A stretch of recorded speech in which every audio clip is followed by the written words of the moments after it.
Do you ever get the distinct impression that you are performing a life rather than living one? As if, on some level, you are merely following a pre-written script provided by parents, culture, or society, while deep within, a part of you insists that this is all wrong. You rise each day, affix the familiar mask, manage your responsibilities, and engage with others as if all is well. But then, in a moment of quiet, the persistent, uncomfortable question surfaces. Who am I, really? Jung proposed that this sense of alienation is not an accident. It is, in fact, a symptom of a deep-seated issue that almost nobody is brave enough to confront. The majority of people will traverse their entire lives without ever meeting their authentic selves. They confine themselves to playing social roles, inhabiting manufactured identities, and servicing imposed expectations. The worst part, they genuinely believe this is all life is. They pass on without ever having known their own soul. And this leads to the most critical question: is this your story? What you refer to as you might not be you at all. Your personality, your ambitions, your core beliefs. How many of those are truly yours, and how many were simply installed by others? From our first moments, we are conditioned to conform, to become acceptable, to conceal specific aspects of our nature in order to be loved. We construct a mask, or, as Jung termed it, a persona, a social disguise we wear for self-protection. But the longer we wear this mask, the more we drift from our true center, and eventually, the mask is all that remains. But Jung warned us, living in a state of disconnection from our true selves carries a heavy price. A price paid with anxiety, deep dissatisfaction, and a persistent feeling that something vital is missing. Have you ever felt that regardless of your achievements, an emptiness lingers, as if something essential remains just beyond your grasp? This occurs because the thing you truly need is not external. It is not in a new job, a flawless relationship, or the admiration of others. It is within you, buried beneath countless layers of social conditioning. The ultimate question is, are you willing to delve into your own psyche to discover who you actually are? This journey is not a simple one. Finding the authentic self requires you to confront everything that has been repressed, forgotten, or distorted over the decades. It means looking inward and facing parts of yourself you would much rather avoid. But this is also the only path to genuine freedom. In this video, we will explore the journey that Carl Jung named individuation, the process of becoming whole, of integrating all the fragmented pieces of yourself, and finally living in accordance with your true essence. Are you prepared for this? Then let's begin. From your earliest years, you learned that to be accepted, you had to behave in specific, approved ways. Perhaps you were trained to be polite, to not be loud, to suppress anger, to be a people pleaser. Or maybe you learned that you must be strong at all times, hide every vulnerability, and project confidence even when you were internally collapsing with doubt. Without your conscious awareness, you began to sculpt an identity that was not entirely your own, but rather a reflection of what the world demanded of you. Carl Jung named this mask the persona. It is the face you show to the public, the version of yourself you built to survive socially. And make no mistake, we all possess one. If you have ever behaved differently at your job, with your family, among friends, or on your social media profile, then you have directly experienced the power of the persona. Is it useful? Of course. Without it, we could not navigate the complexities of society. But there is a profound danger. When you completely identify with this mask, you begin to forget who you are beneath it. Pause for a moment. How many times have you said or done something purely for acceptance? How often have you concealed your true opinion for fear of judgment? How many times have you caught yourself smiling outwardly while, internally, you wanted to scream? This is what happens when, at some point, the persona ceases to be a tool and instead hijacks your entire existence. You are no longer an authentic person, but a character performing a role you didn't even consciously write. And here is the core problem. The persona cannot nourish your soul. It can provide social acceptance, but not fulfillment. It can win you compliments, but not genuine contentment. Over the long term, living exclusively through the persona leads to a hollow life, where you sense something fundamental is missing, but you cannot name it. And worse, the more you cling to this facade, the further you are pushed from your true essence. But if the persona is not your authentic self, then who are you? To answer that, we must look at the inverse, at the part of you that has been disowned and shoved into the unconscious. Jung called this the shadow.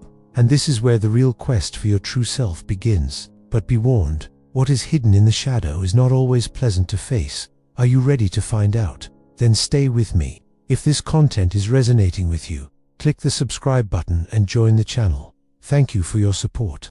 If the persona is the mask you wear to be accepted, then the shadow is everything you hide to avoid rejection. But here is the critical issue. What you repress does not cease to exist. On the contrary, it gains power in your unconscious, operating from the dark, influencing your emotions, your fears, and even your life choices, without you ever noticing. Carl Jung described the shadow as the concealed side of the psyche, comprised of everything that was disowned throughout your life: forbidden desires, contained rage, weaknesses you refused to admit, and traumas you tried to forget. And do you know the worst part? Many of the things in your shadow are not even bad. They are simply parts of you that, at some point, someone else told you were unacceptable. Perhaps as a child, you displayed vibrant curiosity, but were told you were annoying, and so you learned to be quiet. Maybe you felt the natural impulse of anger, but were taught it was wrong, and now you swallow your frustrations until they erupt. Perhaps you showed sensitivity, but culture convinced you it was weakness, so you learned to hide your true feelings. All these disowned parts of you did not vanish. They just went into hiding in your shadow, awaiting their moment to emerge, and they do emerge. If you have ever had a volcanic outburst of rage, and later regretted it, felt a sharp pang of envy toward someone and quickly denied it to yourself, or reacted with extreme defensiveness to criticism without knowing why, then you have experienced your shadow taking the wheel. When we do not consciously engage with it, it manifests in distorted ways, sabotaging our relationships, our careers, and But here is the truth that few people will tell you. Your shadow is not your enemy. In fact, it is the repository of many of your most valuable assets: your raw creativity, your unfiltered authenticity, your true resilience. You can never be whole until you integrate this part of yourself. And to do that, you must stop running and start looking inward. But how do you face something that has been buried for so long? How do you bring your shadow into the light without letting it overwhelm you? The answer is found in a central concept of Jungian thought: the self, or the true self. And that is exactly what we are going to explore now. If the persona is the mask, and the shadow is everything you have disowned, then the self, the true self, is what exists beyond these layers. It is the totality of your psyche, the harmonious integration of who you truly are and who you present to the world. Jung believed that the entire purpose of life was not simply to follow a pre-approved path, but rather to become whole, to discover your true, unique essence, and to live in accordance with it. This process of self-discovery and integration is what he named individuation. But finding the self is not something that happens passively. It is not an idea that simply arrives one day like a sudden, magical insight. The self does not reveal itself to those who are unwilling to face the truth about their own nature. You must actively seek it, and this quest demands a profound journey into your own interior. It is a confrontation with everything you were conditioned to hide, a reconciliation between your most authentic desires and the restrictions imposed by the external world. The single greatest obstacle to finding the true self is fear. Fear of losing the identity you have painstakingly built over the years. Fear of realizing that many of your most significant choices were not actually yours. Fear of facing the aspects of your personality that you have denied for a lifetime. This fear is why so many people never find the self. They spend their entire lives clinging to the persona, pretending to be something they are not, while their shadow operates from behind the scenes, sabotaging their chances of genuine happiness. But when you begin to integrate your shadow and question the masks you wear, something profound happens. You start to experience a kind of freedom you have never felt before. You discover that you no longer need to perform for others. You realize that you no longer need to please everyone. You begin to act with greater authenticity, making decisions that align with you, not just those that meet the expectations of others. And the most fascinating part, the closer you get to yourself, the more life begins to cohere. The anxieties and frustrations that once seemed inexplicable begin to reveal their true roots. You understand why certain patterns repeated, why certain situations affected you so deeply, why certain relationships were destined to fail. You start to realize that throughout your entire life, something deep inside you was trying to show you the way, but you were too busy trying to fit in to listen. But there is a critical detail. The path to finding the self cannot be walked by only looking at the conscious mind. There is a fundamental element in this journey that many ignore: the unconscious and the archetypes that shape how we think, feel, and behave. If you do not understand these hidden forces, you will never fully comprehend who you are. And that is what we will explore next. The human mind is not just what we see and consciously understand. The vast majority of our psyche is hidden, operating at a deep and invisible level. Jung believed that to find the true self, it is not enough to look at our rational thoughts and daily decisions. We must dive into the depths of the unconscious, for it is there that the hidden patterns that shape our identity are found. But what, exactly, is in this unconscious, beyond your personal shadow, beyond repressed memories and unrecognized desires? There is something even more fundamental: archetypes. Jung discovered that the human psyche is not a blank slate. On the contrary, we are born with universal mental structures, patterns of thought, behavior, and emotion that are shared by all people, regardless of culture or time. He called this the collective unconscious. And it is from this collective unconscious that archetypes emerge, primordial images that influence the way we perceive the world and ourselves. If you have ever felt an inexplicable attraction to certain stories, myths, or symbols, it is because archetypes are acting within you. They appear in fairy tales, movies, religions, and most importantly, in your own dreams and behaviors. For example, the hero is an archetype present in virtually all cultures. It represents one who faces challenges, overcomes obstacles, and seeks transformation. But there is also the wise one, who symbolizes knowledge and introspection; the rebel, who challenges the rules and questions the system; and the caregiver, who lives to protect and serve others. And the most interesting part: you do not choose which archetypes influence your life. They operate within you without your awareness. The problem arises when you identify only with one archetype and ignore the others. If you only see yourself as the hero, you may end up feeling pressured to always be strong, unable to accept weaknesses or vulnerabilities.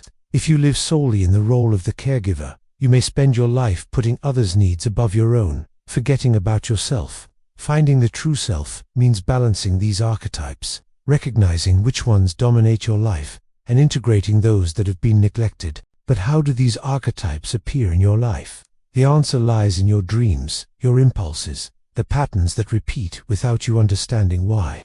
And if you ignore them, you will be ignoring essential parts of yourself. That is why so many people feel lost. They do not understand that there are invisible forces shaping their desires, their decisions, and even their existential crises. But here is the most important question: if you do not become aware of these archetypes, they control you. They determine your behaviors, your insecurities, your relationships. But if you recognize and integrate them, you take control of your own narrative. And that is precisely what differentiates those who find their true self from those who spend their entire lives trapped in automatic patterns. But what if you ignore all of this? What happens to someone who refuses to look at the unconscious, who resists individuation, and continues to live according to masks and illusions? The answer lies in the psychological suffering that accompanies those who flee from themselves. And that is the danger of non-individuation, which we will explore now. What happens to a person who spends their life running away from themselves, who ignores their own shadow, lives imprisoned in a persona, and refuses to acknowledge the archetypes that shape their destiny? Carl Jung was clear: avoiding the process of individuation does not keep us safe. Instead, it condemns us to a fragmented existence, filled with anxiety, frustration, and an emptiness that can never be filled by anything external. Many people believe that following society's rules and fitting into what is expected of them will guarantee a peaceful life. But this tranquility is merely superficial. At some point, something begins to go wrong. It may manifest as emotional crises with no apparent explanation, feelings of dissatisfaction even when everything seems perfect, or the emergence of psychosomatic illnesses. The body and mind always find ways to alert us when we are straying too far from our true nature. Non-individuation can also manifest through destructive patterns. Have you ever noticed how some people repeat the same mistakes throughout their lives? How they enter abusive relationships, sabotage their own achievements, or live in a constant state of dissatisfaction? This happens because when we do not deal with what is hidden within us, we become prisoners of our own unconscious. It finds ways to express itself, even if it is through suffering. Another common symptom of non-individuation is the feeling that we are merely existing, but not truly living. This manifests in a monotonous routine, in a life without purpose, in a sense that we are just going with the flow, without a clear direction. This is the reality for millions of people who have never questioned whether the life they lead is truly the life they chose.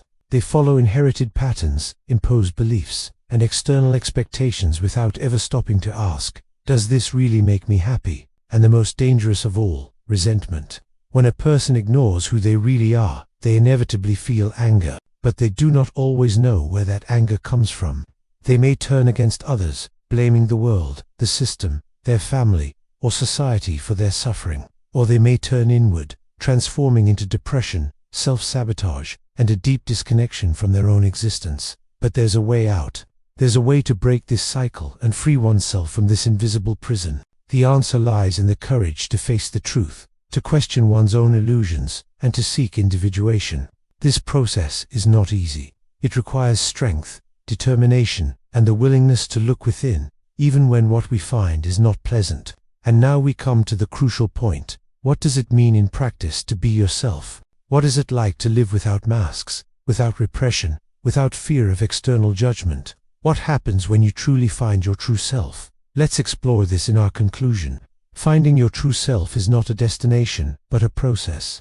It is not something that happens overnight, as if one day you simply wake up and know exactly who you are. It is a journey that lasts a lifetime, a path of discoveries, deconstruction, and reconstruction, facing the shadows and freeing yourself from the masks that have been imposed on us. And it is a path that few choose to walk. Most people prefer the safety of conformity. They cling to their personas because they believe that without them, they would be rejected. They avoid looking at their shadows because they fear what they will find there. They ignore the archetypes that guide their lives because they do not want to admit that they are not in control as much as they would like. But this fear comes at a cost, an empty existence, lacking authenticity, depth, and real meaning. Jung showed us that true freedom lies not in fitting in, but in becoming who we really are. This means accepting your wholeness, both your qualities and your flaws, both your light and your darkness. It means taking control of your own life, rather than being just a product of your environment, culture, and others' expectations. It means abandoning the role of puppet and becoming the author of your own story. But this path requires courage. Courage to let go of the illusions that have been comfortable for so long. Courage to face your own fears and insecurities. Courage to accept that you may not be who you thought you were. And that's okay, because now you have the opportunity to become someone much greater, much more authentic, much more alive. So I ask you, are you ready for this challenge? Are you willing to question the stories you've been told about who you are, to confront the parts of yourself that have been repressed, to finally live according to your true essence? If something in this video made you reflect, let me know in the comments what part impacted you the most. Have you ever felt like you were living an identity that wasn't really yours? Let's talk about it, and don't stop here. The next video is essential to deepen this journey and understand even more about the hidden mechanisms that shape your mind. So keep watching, because this discovery is just beginning.